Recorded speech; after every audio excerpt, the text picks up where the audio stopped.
Welcome to bird media. నేను మీ పవన్ కృష్ణమూర్తి. చాలామంది ఆవిడ్ని గంజాయి మొక్క అంటారు. నేను అనలేదు, మనం ఎప్పుడు అనలేదు, అటువంటి కామెంట్ చేయలేదు. చక్కగా గౌరవంగా సభ్యతగా పేరు పెట్టే పిలుస్తాం. ఇండిపెండెంట్ జర్నలిస్ట్గా చెప్పుకునేటువంటి తులసి చందు మన మధ్య భయపడుతున్నారు, కొన్ని డిలీట్ చేశారు అన్న దగ్గర మళ్ళీ ఆ పోస్ట్ డిలీట్ చేసింది. డిలీట్ ఇన్ ద సెన్స్ ఏముండదండి, యూట్యూబ్లో ప్రైవేట్లో పెడతారు, మళ్ళీ అంటే పబ్లిష్ చేస్తారు, అంతకుమించి ఉండదు. ఆప్షన్లు తెలియని వాడు ఎవరు లేడు.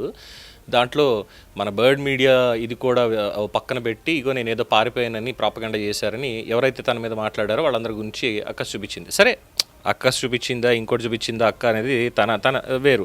ఇక్కడ పాయింట్ ఏంటంటే, ఢిల్లీకి సంబంధించి జరిగినటువంటి ఈ ప్రెస్ మీట్లో where is our great media అని చెప్పి తన ఛానల్లో ఒక షార్ట్ వీడియో పెట్టింది. ఫుల్ లెంత్లోంచి కట్ చేసి ఇక్కడున్న ప్రతి ఒక్కరు కూడా వాళ్ళు ఈ విజువల్స్ చూపించి ఉండదు. ఎందుకంటే ఇక్కడున్న ప్రతి ఒక్కరు కూడా వాళ్ళ ఫోన్లనే మీడియాగా మార్చి ప్రభుత్వం జంతర్ మంతర్ పరిధిలో ఇంటర్నెట్ ని ఆపేసినా కూడా ఇంటర్నెట్ ఎక్కడ దొరుకుతుందా అని చెప్పి పరుగులు పెట్టి మరి అప్లోడ్ చేస్తే బయటకు వచ్చిన సిటిజన్స్ రికార్డెడ్ విజువల్స్. ఇంతకు మించిన ఎక్స్క్లూజివ్ ఫుటేజ్ ఉండదు. మీడియా ఛానల్స్ ఏవి కూడా వీటిని చూపించే ధైర్యం కూడా చేయవు. ఈ రోజు దేశంలో ఇంతకు మించిన సమస్య లేదు, కానీ చాలా ఛానల్స్ వీటిని ఎక్కడా కూడా చూపించలేదు. ముఖ్యంగా national media, nation wants to know అని చెప్పి పెద్ద పెద్ద గొంతులు వేసుకొని అరిచే so called national media, గోధి media అని చెప్తారు కదా, కేంద్ర ప్రభుత్వం ఒళ్ళో కూర్చొని వార్తలు రాసి వాటిని టెలికాస్ట్ చేసే మీడియా ఈ విజువల్స్ ని గానీ ఈ జరిగిన కార్యక్రమాన్ని గానీ అస్సలు టెలికాస్ట్ చేయలేదు. మళ్ళీ ఆ మీడియాకి అందే నిధులు ఎక్కడి నుంచి వెళ్తాయి? మనం కట్టే ట్యాక్స్ డబ్బులతో, ఇక్కడ వచ్చిన వాళ్ళు కట్టే ట్యాక్స్ డబ్బులతోనే యాడ్స్ రూపంలో ఆ మీడియాని కేంద్ర ప్రభుత్వం పోషిస్తుంది. 2014 తర్వాత ఢిల్లీ పార్లమెంట్ గేట్ దాకా ఇంత పెద్ద కార్యక్రమము, ఇంత పెద్ద జనాందోళన, యువత ర్యాలీ ఎప్పుడూ జరగలేదు. దీన్ని బట్టే మనం అర్థం చేసుకోవచ్చు ప్రజల కోసం ఏ మీడియా పనిచేస్తోంది, పాలకుల్ని సంతోష పెట్టడానికి ఏ మీడియా పనిచేస్తోంది అని చెప్పి. సో అందుకే మొబైల్ ఫోన్లతో పాటు పవర్ బ్యాంకులు కూడా తెచ్చుకొని మరి ప్రతి దృశ్యాన్ని చిత్రీకరించారు, బయట పెట్టగలిగారు. కాబట్టి ఆ తీవ్రత వాళ్ళందరికీ అర్థమవుతుంది. కేవలం మెయిన్ స్ట్రీమ్ మీడియా మాత్రమే చూపిస్తే ప్రజలు తెలుసుకునే పరిస్థితి కనుక ఇప్పుడు ఉండింటే మొత్తం దృశ్యాలు మాయమైపోయేవి. ఈ ర్యాలీ జరిగిందా లేదా అని కూడా తెలిసేది కాదు. పైగా రకరకాల కట్టుకథలు ప్రచారంలోకి వచ్చేవి. ఇప్పుడు నువ్వు చెప్పింది కట్టుకథ కాదా అక్క? నువ్వు చెప్పింది కట్టుకథ కాదా? సరే, నువ్వు చూపించావు ఎక్స్క్లూజివ్ వీడియోస్, సిటిజన్ చూపించినటువంటి వీడియోస్, వాళ్ళ మొబైల్ ఫోన్లో పవర్ బ్యాంకులు పెట్టుకొని మరి చేశారు అని అన్నావే. మరి నువ్వెందుకు ఈ వీడియోలు పర్టికులర్గా చూపించలేకపోయావు? ఒకసారి చూడు.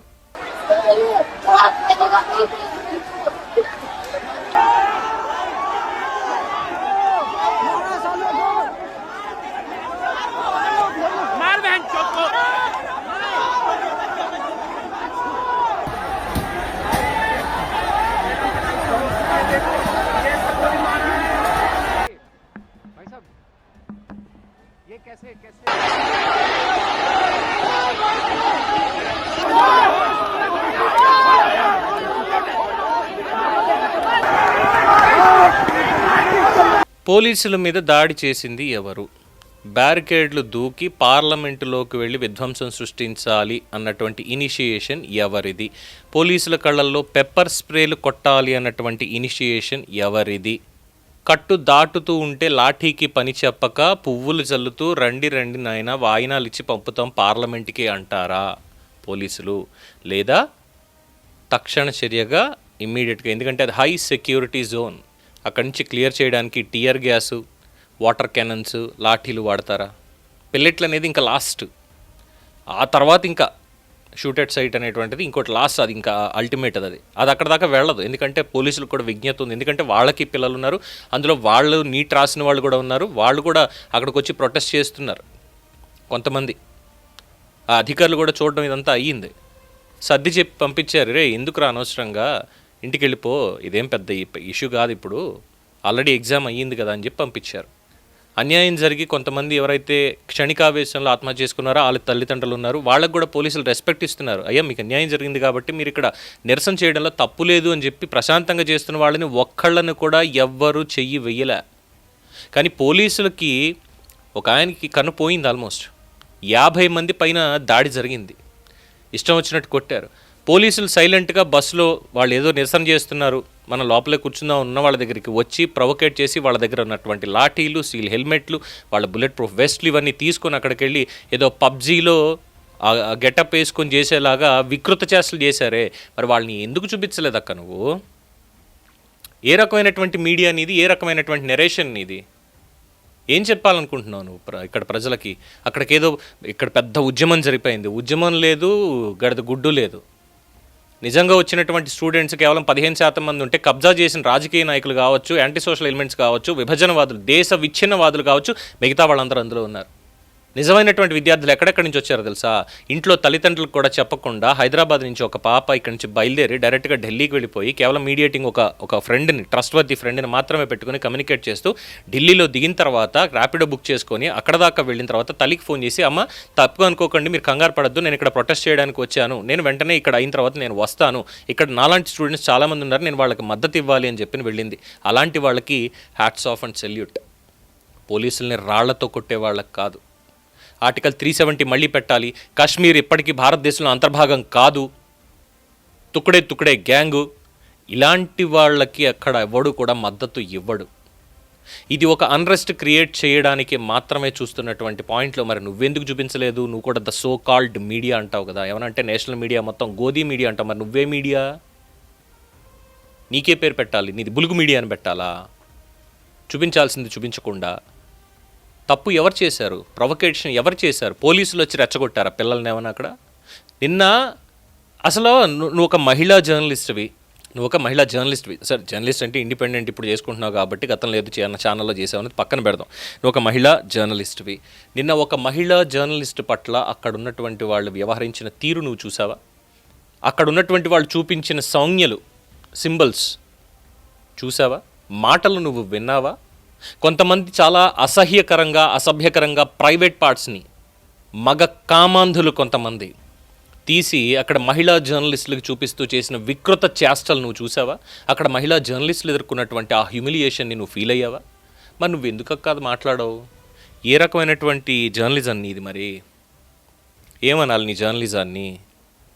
నువ్వు మిగతా వాళ్ళని సో కాల్డ్ మీడియా అంటావు, నువ్వెవరు? నువ్వు సో కాల్డ్ కాదా? లేదు నీ ఇంకేమైనా పేరు పెట్టాలా? ఇంకొకటి, ఇక్కడ ఇదే అని చెప్పావు, నిన్న పోలీసులు అక్కడ జరిగిన తొక్కిసలాట ఏదైతే ఉందో, ఎవరైతే ఆందోళనకారులు లేదంటే మధ్యలో ఉన్నటువంటి ఈ సంఘ విద్రోహ శక్తులు కొంతమంది ఎవరైతే వచ్చి జాయిన్ అయ్యి పోలీసుల మీద దాడి చేస్తున్న తరుణంలో లాఠీచార్జ్ జరిగితే పడిపోయినటువంటి వాళ్ళు ఉంటే ఒక నిండు ప్రాణాన్ని పోలీసులు అక్కడ కాపాడారు. కావాలంటే వీడియో చూడు.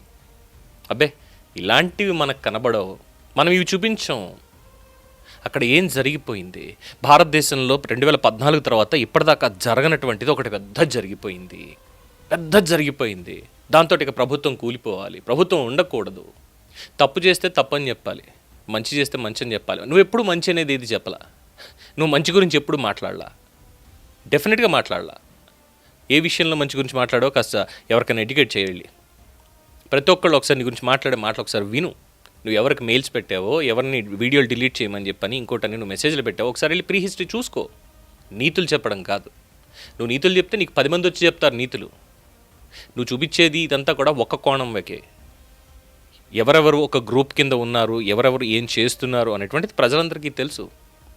నువ్వు నీట్ ఎగ్జామ్ రాసావా? సరే, నువ్వు ఢిల్లీ వెళ్ళలేదు కాబట్టి నీకు ఎగ్జామ్షన్, నువ్వు మాట్లాడా పక్కనుంది. ప్రకాష్ రాజ్ నీట్ ఎగ్జామ్ రాశాడేమన్నా? ఎందుకు వెళ్ళాడు ఢిల్లీకి? 2-3 సార్లు వెళ్ళి అక్కడ ఏం పీకాడు? నిన్న బర్గర్ తింటున్నాడు అని చెప్పని అధికార ప్రతినిధిగా ఉన్న వాడిని ఏమన్నా పీకేశాడు కదా అభిజిత్ దిప్కే. మరి అభిజిత్ దిప్కే కచోరీలు ఎక్కడ తిన్నాడు? ఈ విషయాలు నీకేమన్నా తెలుసా? కొంతమంది గుండాలు వచ్చి చేరారు అని ఇదే అభిజిత్ దిప్కే చెప్తాడు. ఎవరా గుండాలు అంటే ఇమీడియట్గా బీజేపీ మీద పడేస్తాడు ఈ సీజేపీ గాడు. ఇంకా వేరెవాళ్ళు లేరా?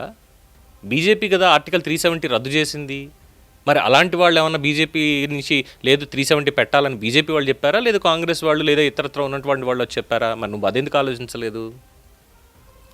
నేషనల్ మీడియా ఏది చూపించలేదు. నేషనల్ మీడియా చూపించిందిగా గాయాలు ఎవరెవరికి అయ్యాయి, ఏమయ్యాయి, అందులో ఎంతమంది స్టూడెంట్స్ ఉన్నారు, ఎంతమంది స్టూడెంట్స్ కాదు.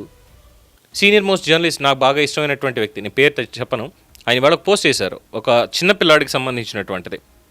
ఒక చిన్నపిల్లాడి పోస్ట్ పెట్టి కాలుకి అలా దెబ్బ తగిలింది, అసలు ఎందుకు అంత తగిలింది అని. అక్కడ క్వశ్చన్ ఏంటి, అసలు 9 ఏళ్ళ ఆ పిల్లాడికి అక్కడ ఆ ప్రొటెస్ట్కి ఏంటి సంబంధం? స్కూల్కి వెళ్లకుండా ప్రొటెస్ట్లోకి వచ్చి కూర్చోవాల్సిన పని వాడికి ఏంటి? ఇలాంటివి నువ్వు చూపించావు, నువ్వు మాట్లాడవు. ఒక మీడియా ఒక సెక్షన్ ఉందన్నమాట మీదంటూ ఒక సర్కిల్ గీసుకుని దాంట్లో ఉంటారు మీరు.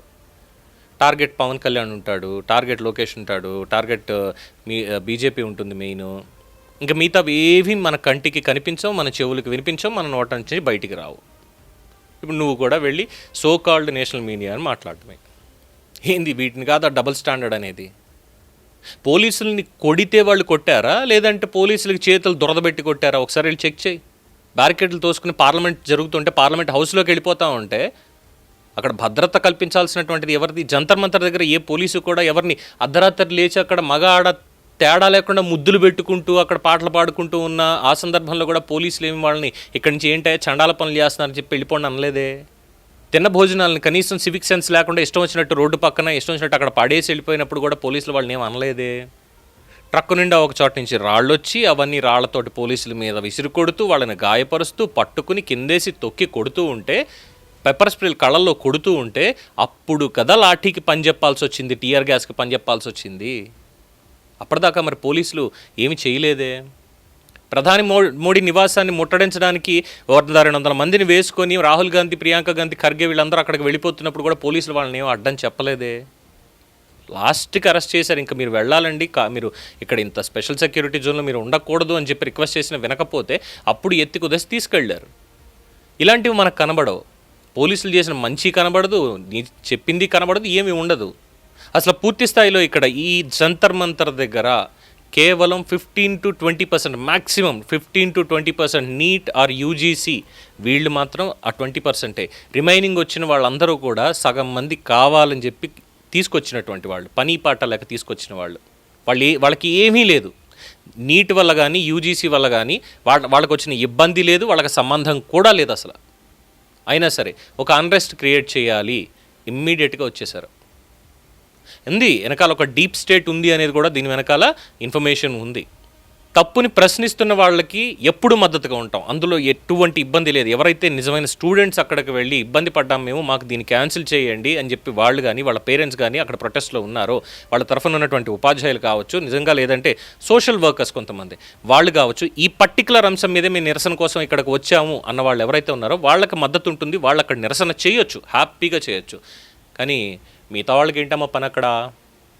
షబానా ఆజ్మీకో, ప్రకాష్ రాజ్కో, అరుంధతి రాయ్కో వీళ్ళందరికీ ఏం పని?